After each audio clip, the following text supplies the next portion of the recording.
కొన్నిటికి రాలేదురా, కొన్నిటికి రాలేదు, కొన్నిటికైతే వచ్చినాయి అంతే. మళ్ళీ నువ్వు అసలు ఇప్పుడు వస్తే కనుక నీకైతే నేను అసలు నిన్న ఒక కస్టమరు 15,000లో కొన్ని అంటే రీసేలర్ అనమాట, తను స్టార్ట్ చేస్తుంది బిజినెస్. మీరు నమ్మండి నమ్మకపోండి, నాకు ఇది నాకు ఎంత డైవర్షన్ ఇచ్చిందో నా ప్రాబ్లమ్స్ నుంచి, నాకు ఎంత మైండ్ రిఫ్రెష్మెంట్ ఇచ్చిందో దాని మీద నేను అసలు అంత గట్టిగా నమ్మకంతో చెప్తున్నాను.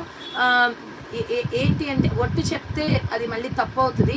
నేను అన్ని శారీస్ నా కాస్టింగ్కి ఇచ్చేసాను తెలుసా. 15,000కి మొత్తం అన్ని శారీస్ నా కాస్టింగ్కి ఇచ్చేసాను. మొత్తం అన్నీ నా శారీస్ అన్నీ కూడా నా కాస్టింగ్కి ఇచ్చాను. ఎందుకు అంటే ఎన్నో చీరలు వస్తున్నాయి. కొత్తగా వచ్చే వాళ్ళకి మనం సపోర్ట్ చేయాలి అని చెప్పి తనకి మొత్తం 1,200లో అమ్మిని అన్నీ కూడా 550కి ఇచ్చేసాను అనమాట. ఎందుకు లాస్ట్లో 1, 2 ఉన్నాయి. ఇది నేను లైవ్లో చెప్పాల్సిన అవసరం లేదు కానీ బట్ నేను అంత డీప్ ఇంటెన్స్గా తనకి సపోర్ట్ చేయాలి అని చెప్పి నేనైతే ఆ శారీస్ అన్నీ ఇచ్చాను. నళిని